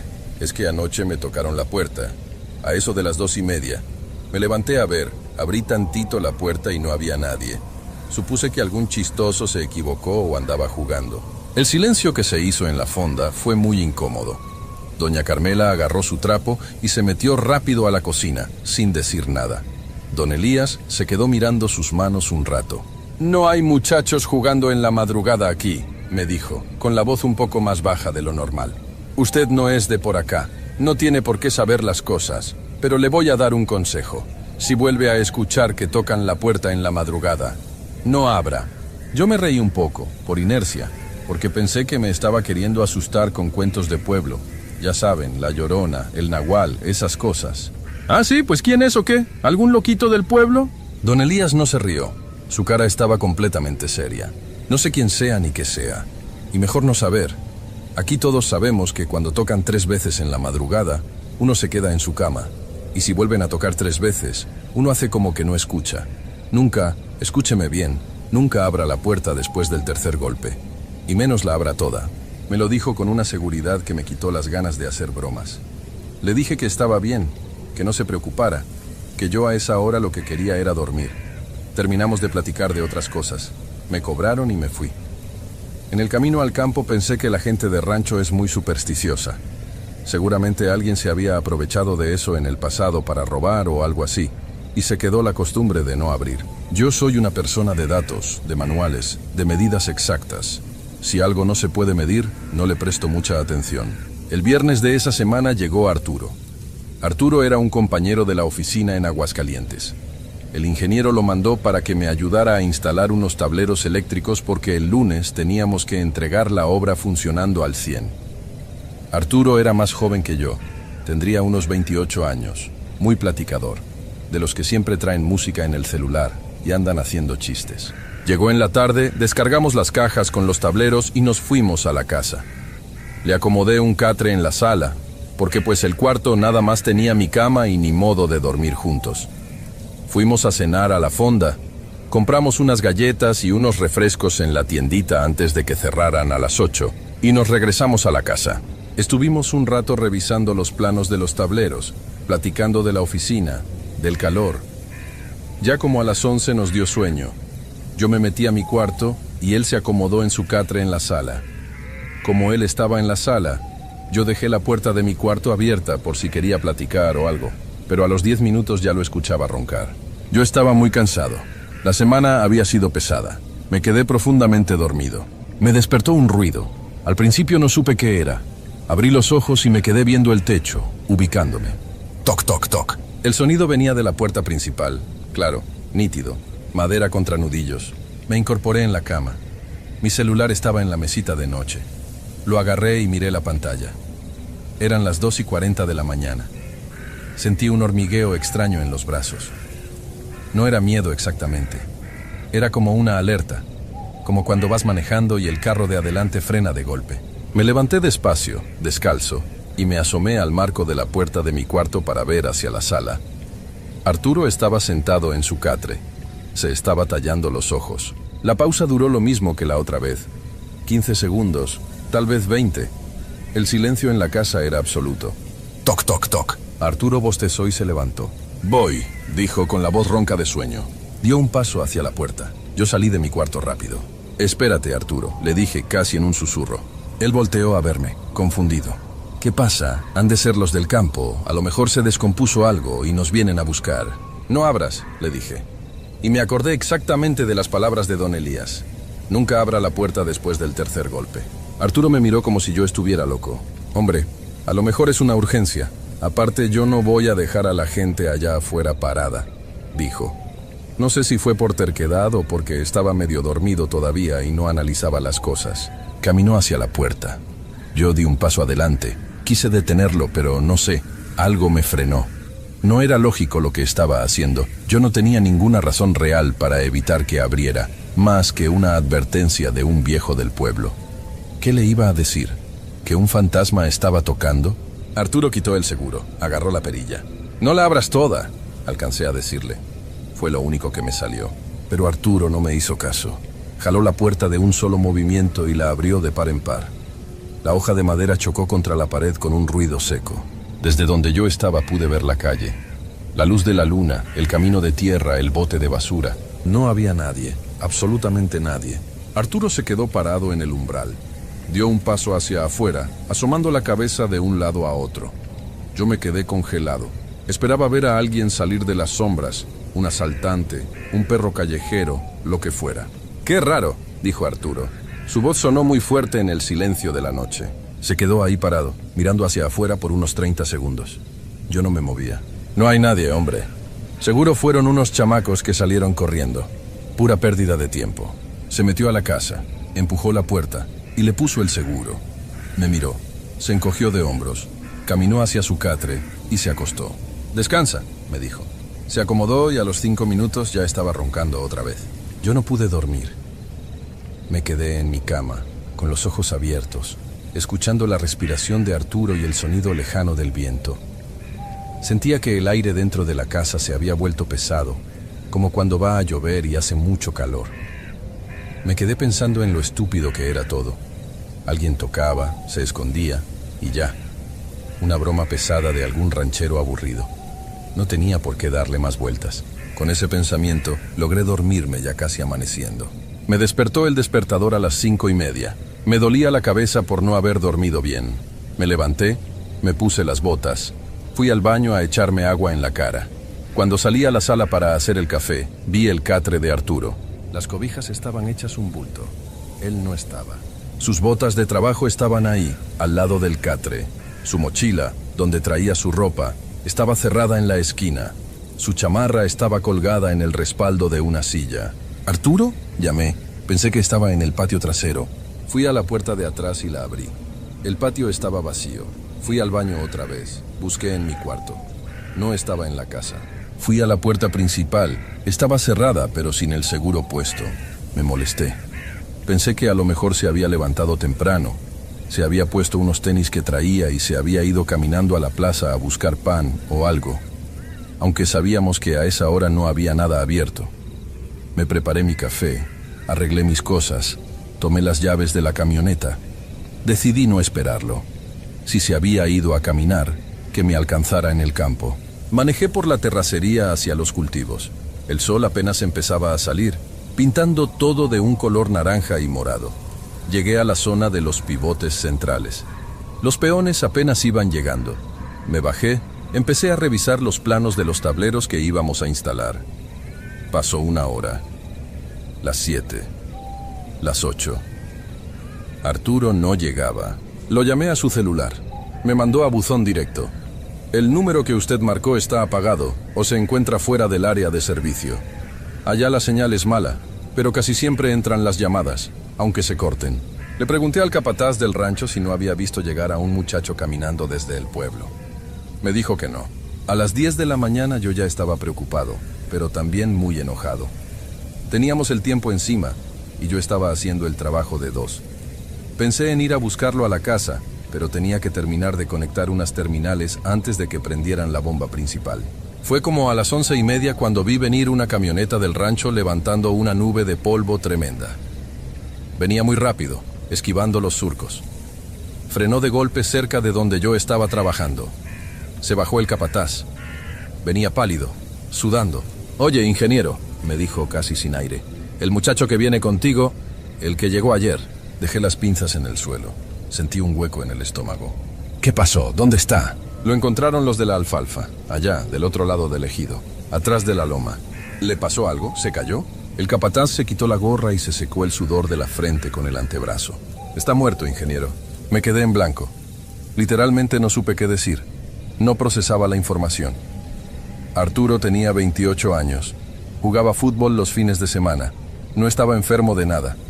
Hace unas horas estaba roncando en el catre. Me subí a la camioneta con el capataz. El trayecto hasta el campo de alfalfa se me hizo eterno. Yo iba mirando por la ventana, viendo el montón de tierra seca pasar, tratando de entender qué me iba a encontrar. Pensé que a lo mejor lo habían asaltado, o que lo había atropellado un camión en la carretera y lo habían aventado ahí. Llegamos. Había unos 5 trabajadores parados en círculo, mirando hacia el suelo. Habían parado un tractor a unos metros. Cuando nos acercamos, se hicieron a un lado para dejarme pasar. Estaba tirado boca arriba, en medio de los cultivos de alfalfa verde. Llevaba puesto el mismo pantalón de mezclilla y la playera gris con la que se había dormido. Estaba descalzo. Me acerqué rápido. No sé qué esperaba hacer, tomarle el pulso o algo, pero cuando estuve a medio metro, me detuve. No había sangre. No había tierra en su ropa como si hubiera peleado. No estaba golpeado. Su cara estaba tranquila. los ojos cerrados, la boca ligeramente abierta. Parecía que estaba dormido en medio del campo. Sus pies estaban limpios. Eso fue lo que más se me quedó grabado. Desde la casa en el pueblo hasta ese campo había como 2 kilómetros de pura terracería, piedras y ramas secas. Si hubiera caminado hasta allá descalzo, tendría los pies lastimados, llenos de polvo, cortados. Pero estaban limpios, como si lo hubieran levantado del catre y lo hubieran puesto ahí con cuidado. Avisamos a las autoridades. Fueron horas muy pesadas. Llegó la policía municipal, luego unos peritos desde Zacatecas. Acordonaron el lugar, hicieron preguntas, tomaron fotos. A mí me interrogaron por separado. Les conté todo, que llegó el día anterior, que cenamos, que nos dormimos. Cuando me preguntaron si escuché algo extraño en la noche, me quedé callado un segundo. Pensé en los golpes en la puerta. Pensé en Arturo abriendo la puerta. No les dije nada. Les dije que yo dormía muy pesado y que cuando desperté, él ya no estaba. Me daba mucha vergüenza. O no sé si era miedo a que me tomaran por loco o sospechoso si empezaba a contar historias de puertas que tocan solas. La policía hizo su trabajo. Revisaron la casa, vieron sus cosas acomodadas, vieron el seguro de la puerta abierto. La conclusión rápida, a ojo de buen cubero de los policías ahí, es que a lo mejor salió a caminar, se sintió mal y se desmayó. Ese mismo día por la tarde levantaron el cuerpo. Yo me regresé a la casa a empacar mis cosas. No me iba a quedar ahí ni una noche más. Hablé con la oficina en Aguascalientes. Les expliqué lo que pasó. Hubo mucho movimiento, llamadas a su familia, cosas de seguros. Antes de irme, pasé por la fonda para dejarle la llave de la casa a don Elías. Estaba sentado en la misma mesa de siempre. Me senté frente a él. Puse la llave en la mesa. Ya me voy, don Elías. Pasó un accidente con mi compañero. Él miró la llave. Luego me miró a mí. Su expresión no cambió. No hubo sorpresa. No hubo lástima. Me avisaron los del rancho, dijo en voz baja. Qué lástima por el muchacho, tan joven.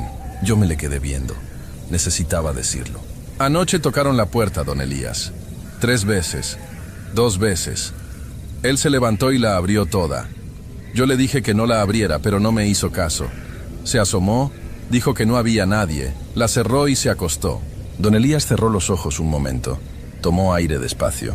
Se lo dije, respondió, sin levantar la voz. Uno no abre la puerta después del tercer golpe, y menos la abre de par en par. A eso no le gusta que lo vean, ni que lo anden buscando. Entra por donde le dan permiso. Y al muchacho se le hizo fácil invitarlo a pasar. ¿Pero qué es?, le pregunté. Yo ya no estaba siendo racional. Quería una respuesta, una explicación médica, lógica, lo que fuera, aunque no tuviera sentido. ¿Qué fue lo que lo sacó de la casa sin que yo lo escuchara? ¿Por qué sus pies estaban limpios? Don Elías negó con la cabeza y empujó la llave hacia su lado de la mesa. Váyase a su tierra, ingeniero. El campo cobra peaje de muchas formas. Algunas tienen nombre, otras nomás tocan la puerta. Ya no haga preguntas. Al muchacho le tocó. Me paré de la mesa, me despedí de doña Carmela, que nomás me miraba desde la cocina, y me subí a la camioneta. Manejé de regreso a Aguascalientes sin poner música, con las ventanas arriba, aunque hacía calor. Unas semanas después, el ingeniero de la empresa me dio los detalles del forense. La familia de Arturo estaba destrozada. El dictamen oficial fue muerte por paro cardíaco fulminante. Ninguna sustancia en su cuerpo, ninguna lesión interna, nada de violencia. Su corazón simplemente se detuvo. Tenía 28 años. Yo renuncié al trabajo de campo un par de meses después. Pedí que me pasaran al área de ventas por teléfono, en la oficina. Ya no salgo a carretera, y mucho menos me quedo a dormir en pueblos. Actualmente vivo en un departamento en la ciudad. Es un edificio seguro, con portero. Pero les voy a ser sincero. Hay veces, sobre todo cuando me levanto al baño en la madrugada y la ciudad está muy callada, que me quedo parado cerca de mi puerta.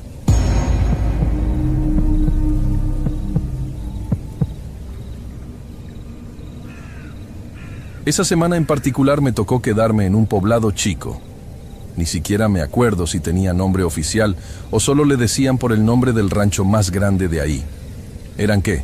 Unas 30 casas, todas esparcidas. Algunas de bloc sin pintar, otras de madera con techo de lámina. Había una sola tienda de abarrotes que también funcionaba como caseta telefónica y lugar donde la gente se juntaba a tomar refresco en las tardes. Yo me quedaba en un cuarto que me rentaba el dueño de una de las parcelas, un señor ya mayor, don Artemio. Era un cuarto de herramientas que habían vaciado y le metieron un catre y un ventilador de pedestal que hacía más ruido del aire que echaba. La rutina era la misma.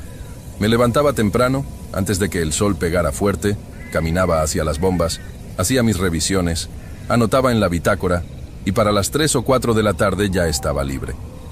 Después de eso no había mucho que hacer. No había señal de celular, o al menos mi compañía no agarraba nada ahí. Tenías que acercarte a la carretera principal si querías mandar un mensaje. Así que me pasaba las tardes sentado afuera de la tienda, tomando una soda de naranja, viendo a la gente pasar, escuchando el río que estaba a unos 200 metros detrás de las casas. El río ahí es engañoso. A veces va muy manso, bajito, casi puedes cruzar caminando con el agua a las rodillas. Y otras veces, si llueve en la sierra del lado de Guatemala, baja con una fuerza que da miedo, arrastrando troncos enteros. Del otro lado del río ya es otro país, pero la verdad es que ahí la frontera es de adorno.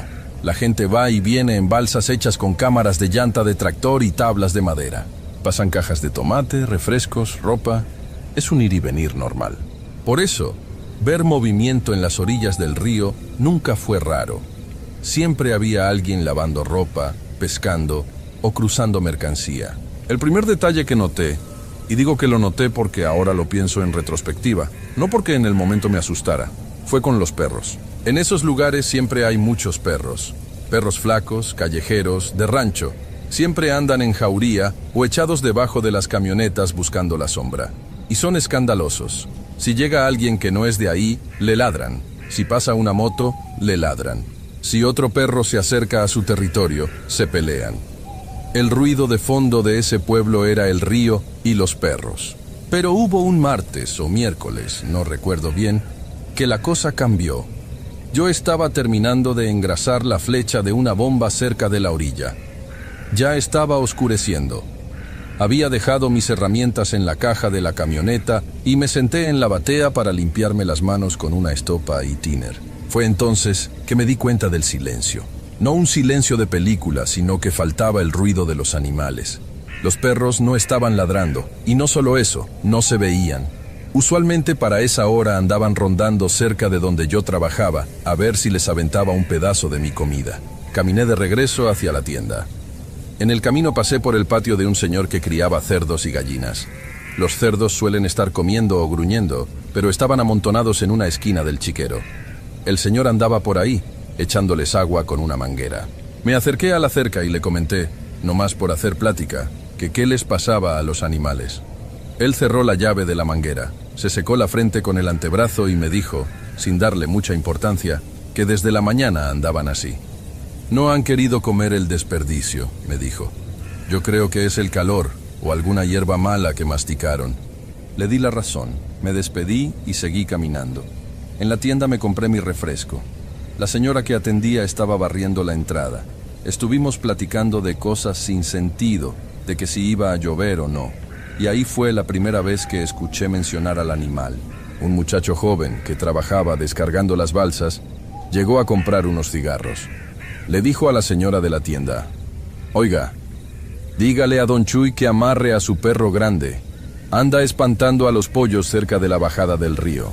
La señora le contestó que don Chuy no tenía perros grandes, que nomás tenía a la Pinta, una perrita criolla chiquita. El muchacho se encogió de hombros, pues un perro grandote andaba ahí metido entre el tule, del lado de la barranca. Yo lo vi ahorita que venía subiendo. No le presté atención. Pensé que algún perro de alguna finca vecina se había soltado. A veces los dueños de los ranchos grandes tienen perros de guardia, de esos molosos, y cuando se escapan hacen destrozos. Al día siguiente, mi trabajo se complicó. Una de las tuberías principales había agarrado aire y tuve que desarmar medio sistema para encontrar la fuga. Estuve trabajando hasta tarde. El sol ya se había metido por completo y la humedad de la noche empezaba a subir del suelo. Los mosquitos estaban insoportables. Terminé, recogí mis cosas, cerré la caseta de la bomba con candado y caminé hacia mi camioneta. Mi camioneta la había dejado estacionada un poco lejos, en una loma pequeña desde donde se veía una curva del río y parte de la ribera del lado de Guatemala. La luna estaba bastante clara. Esa noche no había nubes. Abrí la puerta de la camioneta y antes de subirme me quedé mirando hacia el río. A esa hora ya no hay balseros, la corriente es peligrosa de noche. Todo estaba quieto. Pero en la orilla de enfrente, del lado guatemalteco, digamos a unos 100 metros de donde yo estaba, vi una silueta. Al principio pensé que era una vaca. A veces el ganado baja a tomar agua y se queda estancado en el lodo. Era un bulto grande, oscuro, echado en 4 patas sobre los guijarros de la orilla. Pero la forma no era de vaca. Era más grueso del pecho y más bajo de la parte de atrás, como la complexión de un perro, pero de un tamaño que no cuadraba. Era como del tamaño de un potrillo. Me quedé recargado en la puerta de la camioneta, mirándolo. Solo por curiosidad. A veces uno ve cosas raras en el monte y la mente trata de buscarle forma. Dije, bueno, a lo mejor es un tronco que trajo el agua y la sombra me está engañando. Pero entonces se movió. Dio un paso hacia el agua, despacio. El movimiento era pesado y se quedó quieto otra vez. Ahí fue donde la cabeza me empezó a dar vueltas tratando de entender qué estaba viendo. Si era un perro, era el perro más grande que había visto en mi vida. Pensé en un oso, pero por esa zona de Chiapas no hay osos, o al menos yo nunca he escuchado que haya. Hace demasiado calor. Pensé en un jaguar. Hay jaguares en la sierra, pero esto no se movía como un felino. No tenía esa agilidad. Era como tosco. Estuve unos 5 minutos viéndolo. El animal no hacía nada. Solo estaba ahí, en 4 patas, mirando hacia el río, o más bien, mirando hacia el pueblo donde estábamos nosotros. Fue entonces cuando pasó. El animal echó el peso hacia atrás. Pensé que se iba a sentar como hacen los perros cuando se rascan o se acomodan. Pero no, se levantó. Se irguió sobre las 2 patas traseras. Y no fue un movimiento rápido. No fue como cuando un perro salta para agarrar algo en el aire y vuelve a caer. Fue un movimiento lento, controlado. Se fue enderezando, poco a poco, hasta quedar totalmente derecho. El estómago se me hizo agua. Te lo juro, sentí un frío en la nuca que me bajó hasta la espalda. Mi mente en ese momento, te lo prometo, hizo todo lo posible por negar lo que estaba viendo. Automáticamente pensé, es un señor. Es un balsero que estaba agachado buscando algo en el agua y ya se paró. Pero las proporciones no eran de una persona. El torso era demasiado largo, las piernas, o las patas traseras, eran gruesas y un poco flexionadas. No estaban rectas como las de un humano. Y la parte de arriba, donde deberían estar los hombros y el cuello, era una sola masa voluminosa, sin forma de cabeza humana. No traía sombrero, no traía ropa. Se veía el contorno de algo peludo a contraluz por el reflejo de la luna en el agua. Se quedó parado ahí, inmóvil, totalmente inmóvil. Eran unos 100 metros de distancia. Yo no podía verle la cara, no podía ver detalles, solo la silueta oscura. Y estaba mirando directo hacia el poblado, hacia las luces de las casas. No hizo ningún ruido, no aulló, no hizo nada. Me subí a la camioneta. Cerré la puerta despacio, como si el ruido de la portezuela pudiera hacer que esa cosa volteara a verme a mí. Metí la llave, arranqué y me fui. Traté de no acelerar muy rápido para no hacer escándalo en el camino de tierra. Llegué al cuarto de don Artemio. Me bañé a jicarazos con agua fría que tenían en un tambo y me acosté. No le dije a nadie. ¿Qué iba a decir? ¿Que vi un perro del tamaño de un caballo pararse en 2 patas al otro lado del río? ¿Van a decir que me afectó el sol o que me tomé unas cervezas de más y yo en el trabajo no tomo nada? Traté de convencerme a mí mismo de que era un tronco, de que era una persona con un costal al hombro, de que la sombra del árbol de atrás me había jugado una ilusión óptica. Así funciona uno. Cuando ves algo que no cuadra, tu cerebro busca la manera de acomodarlo para que puedas dormir. Al día siguiente yo andaba medio desvelado. Me fui a trabajar temprano. Pasé por donde dejé la camioneta la noche anterior y miré hacia el río. A plena luz del día todo se ve diferente. El río corría normal. Había unos niños bañándose en una orilla más arriba. Donde yo había visto la sombra, solo había piedras y algo de lodo seco. Nada raro. Ese día me tocaba ir a revisar el sistema de aspersión a la casa de doña Leti. Ella tenía un terreno un poco más alejado del núcleo del pueblo. Su casa quedaba casi colindando con una zona de monte espeso donde ya no había parcelas. Era una señora viuda que vivía con su hija y vendía tamales de chipilín los fines de semana. Llegué a su casa a eso del mediodía. Me ofreció un vaso de agua de Jamaica con mucho hielo.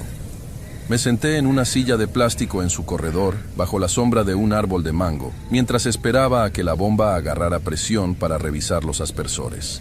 Ella estaba desgranando maíz en una mesa chica. Estábamos callados. Nomás se escuchaba la bomba trabajando a lo lejos. De repente ella dejó la mazorca en la mesa. Se limpió las manos en el delantal. «Oiga, joven», me dijo, «¿usted que anda por las bombas en la tarde, no ha visto a un animal que anda suelto?» Sentí un piquete en el estómago al escucharla. Traté de mantener la cara normal. Le tomé a mi agua antes de contestar. Pues, en estos días he visto a los perros muy quietos, pero no he visto nada suelto. ¿Qué se le perdió a alguien, un toro o qué? Doña Leti movió la cabeza. Miró hacia la parte de atrás de su terreno, hacia donde estaba el tendedero de ropa, y más allá, el monte. No, no es ganado, dijo, hablando bajito, como si no quisiera que alguien la escuchara, aunque estábamos solos. Ayer en la madrugada yo creo que eran como las 3. Me levanté al baño. El baño lo tenemos allá afuera, junto al lavadero. Hizo una pausa. Agarró otra mazorca, pero no la empezó a desgranar. Salí con mi linterna, siguió diciendo, y escuché un ruido ahí por donde tiro la cáscara de la fruta. Pensé que eran los mapaches, ya ve que bajan a hurgar la basura. Le eché la luz de la linterna, estaba ahí parado. ¿Qué era, doña Leti?, le pregunté. La boca se me había secado. Pues fíjese que yo pensé que era uno de los perros de don Chuy, pero estaba muy grandote, de color así, como tierra húmeda, oscuro. Estaba de espaldas a mí, hurgando en el montón de cáscaras. Pero joven, la señora me miró fijo a los ojos, con una expresión muy seria, muy cansada. Cuando le eché la luz, no se asustó, nomás dejó de moverse. Se paró y se fue corriendo, me imagino, le dije yo, intentando encontrar la salida lógica a la plática. No, me contestó ella. Se levantó despacito, se paró en las patas de atrás, así derechito, como una persona cuando está en cuclillas y se levanta, y se volteó a verme. Yo me quedé callado. El vaso de Jamaica me estaba sudando en las manos. ¿Le vio la cara?, le pregunté casi en un susurro. No quise, me dijo ella, moviendo la cabeza con lentitud. Apagué la linterna luego y me metí a la casa. Le eché la tranca a la puerta, pero le vi las patas de adelante, joven. Las tenía colgando a los lados, y no eran patas, tenía manos. No como las de nosotros, eran unas cosas largas, oscuras, pero yo vi cómo movía los dedos. Y el olor, dejaron un olor a agua estancada, a lodo podrido que hasta en la mañana no se quitaba del patio. Doña Leti empezó a desgranar el maíz otra vez, con un poco más de fuerza de lo normal. La muchacha de la tienda dice que es un perro, murmuró ella sin mirarme. Pero los perros no tienen manos, joven, y los perros no se quedan viendo las casas de esa manera, como si estuvieran calculando. Ya no quise preguntar más. Terminé de revisar los aspersores, le dejé funcionando su sistema y me fui a mi cuarto. Esa fue mi última semana en ese ejido. Terminé mis reportes, empaqué mis herramientas y me regresé a Tapachula para entregar la bitácora en la oficina. Nunca hubo un escándalo en el pueblo. No hubo noticias de animales atacados, ni de personas desaparecidas. Nada de eso que uno escucha en los cuentos. La gente simplemente empezó a meter a sus animales a los corrales más temprano y dejaron de bajar al río después de las 6 de la tarde. Nadie hizo una junta, nadie llamó a las autoridades. La gente de los ranchos es así. Si ven algo que no entienden, mejor se encierran. Le echan candado a la puerta y esperan a que amanezca. Saben que en el monte hay cosas que es mejor no voltear a ver, y si las ves, es mejor hacer como que no pasó nada. Yo renuncié a esa empresa como a los 6 meses. Conseguí un trabajo de mantenimiento en unas bodegas más cerca de Tuxtla Gutiérrez, algo más de ciudad. Ya no tenía que andar yendo a las orillas del río ni quedándome en esos poblados perdidos en medio de la humedad.